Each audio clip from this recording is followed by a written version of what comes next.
അപ്പോൾ നമ്മുടെ super star മമ്മൂട്ടിയുടെ കളങ്കാവൽ എന്ന് പറയുന്ന സിനിമ ഇന്നലെ റിലീസായിട്ടുണ്ട്. ആരാധകരെ എല്ലാം വളരെയധികം മുൾമുനയിൽ നിർത്തിക്കൊണ്ടുള്ള ഒരു സിനിമയാണ് നമ്മുടെ മമ്മൂട്ടി അഭിനയിച്ച് തകർത്തിരിക്കുന്നത്. മമ്മൂട്ടി കമ്പനിയുടെ ബാനറിൽ ജിതിൻ ജോസ് സംവിധാനം ചെയ്ത സിനിമ വളരെ വ്യത്യസ്തമായിട്ടുള്ളൊരു കഥയാണ് നൽകുന്നത്. മമ്മൂട്ടിയുടെ ഈ ഒരു അഭിനയത്തിൽ നിന്ന് നമുക്ക് മനസ്സിലാക്കാൻ പറ്റുന്നത് അദ്ദേഹത്തിനെ കൊണ്ട് ഏത് സിനിമയും അഭിനയിക്കാൻ പറ്റും എന്നുള്ളതിനുള്ള ഒരു നല്ലൊരു തെളിവാണ്.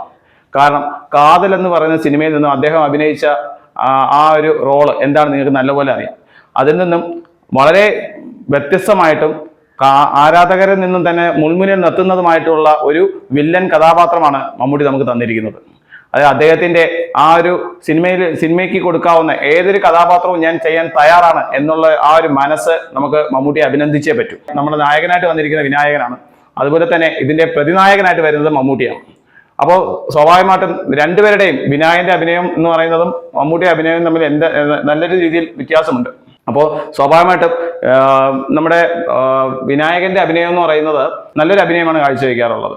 ഏത് സിനിമ എടുത്ത് നോക്കിയാലും നല്ലൊരു ലെവലിലൊരു അഭിനയം പുള്ളി കാഴ്ചവെക്കാറുണ്ട്. ഈ ഒരു സിനിമയെ സംബന്ധിച്ച് പറയുമ്പോൾ വിനായകനും ഈ മമ്മൂട്ടിയും തമ്മിലുള്ള ഈ ഓരോ കണ്ടുമുട്ടലും സിനിമയിൽ ആകാംക്ഷയോട് കൂടിയാണ് ആൾക്കാർ ഇരിക്കുന്നത്. മമ്മൂട്ടിയെ സംബന്ധിച്ചിടത്തോളം ഇതൊരു വ്യത്യസ്തമായിട്ടുള്ളൊരു അഭിനയ രീതിയാണ് കാഴ്ചവെച്ചിരിക്കുന്നത്. കാരണം ഒരു തനി വില്ലനിസം, അതായത് വില്ലന്റെ എക്സ്ട്രീം ലെവലിലോട്ടാണ് മമ്മൂട്ടി പോയിരിക്കുന്നത്.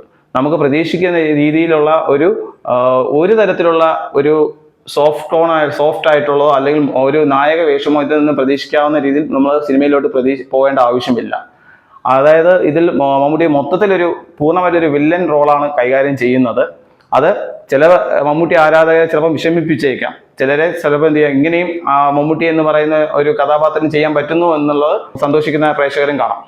അതുപോലെ തന്നെ വിനായകനും ഈ സിനിമയിൽ വളരെയധികം പ്രാധാന്യം ചെലുത്തുന്നുണ്ട്. കാരണം അദ്ദേഹത്തിന്റെ സിനിമയെല്ലാം തന്നെ ഒരു വേറിട്ടൊരു കഥാപാത്രമാണ് വിനായകൻ ഏത് സിനിമയിൽ അഭിനയിച്ചാലും.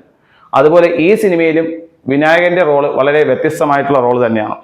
പുള്ളിക്കാരൻ പോലീസ് വേഷത്തിൽ വരുന്ന ഏതൊരു സിനിമ എടുത്താലും അദ്ദേഹത്തിന്റെ റോള് വളരെ മനോഹരമായിട്ട് തന്നെ ചെയ്യുന്നുണ്ട്.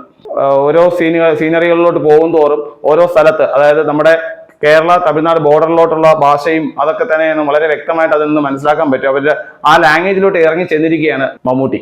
അപ്പം നമുക്ക് അവിടെ മമ്മൂട്ടിക്ക് ഭാഷ കൈകാര്യം ചെയ്യുന്നതിലായാലും ശരി തന്നെയാണ്, ഏത് കാര്യത്തിലായാലും മമ്മൂട്ടി ആ സിനിമയിൽ അത്രത്തോളം ഡെഡിക്കേഷൻ കൊടുത്തിട്ടുണ്ടെന്നുള്ള കാര്യം നമുക്ക് മനസ്സിലാക്കാൻ പറ്റും.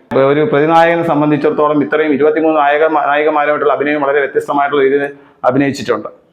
ഇതെല്ലാം കൊണ്ട് തന്നെ ഈ ഒരു കഥാപാത്രം എന്ന് പറയുന്നത് വളരെ വ്യത്യസ്തമായിട്ടൊരു കഥാപാത്രമാണ്. പിന്നെ ഇതിൽ പറയാവുന്നതെന്ന് പറയുന്നത് അതിന് സഹനടന്മാരായിട്ട് വന്നിട്ടുള്ള മറ്റു നടന്മാരും എല്ലാം വളരെ വ്യക്തമായിട്ട് അവരുടെ അഭിനയങ്ങൾ കാഴ്ചവെച്ചിട്ടുണ്ട്.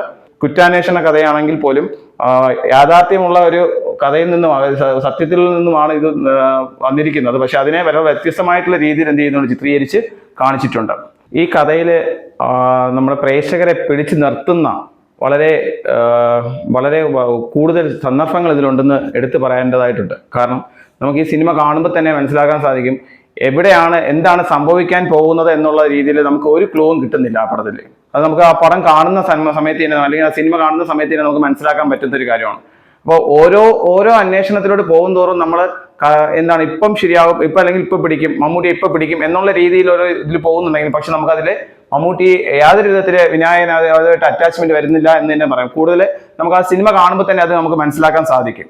പക്ഷെ വിനായകന്റെ ആ ഒരു പോലീസ് മൈൻഡ് അവിടെ നല്ല രീതിയിൽ എന്ത് ചെയ്യുന്നുണ്ട്, അവസാന നിമിഷത്തിൽ അത് വർക്കൗട്ട് ചെയ്യിപ്പിക്കുകയും വളരെ ഭംഗിയായിട്ട് തന്നെ അത് അവസാനിപ്പിക്കുകയും ചെയ്യുന്ന ഒരു രീതിയാണ് സിനിമയിൽ കാണുന്നത്. ഇതിനെ അതിനെ കൂടുതൽ പറഞ്ഞു കഴിഞ്ഞാൽ നിങ്ങൾക്ക് സിനിമയുടെ അതിൻ്റെതായിട്ടുള്ള ഒരു ത്രില്ല് പോകും. അപ്പൊ നിങ്ങൾ ആ സിനിമ കണ്ട് തന്നെ എന്ത് ചെയ്യണം, ആസ്വദിക്കേണ്ടതാണ്. കാരണം വെച്ചാൽ അത്രമാത്രം വില്ലൻ റോള് മമ്മൂട്ടി കൈകാര്യം ചെയ്തിട്ടുണ്ട് ഇതിൽ.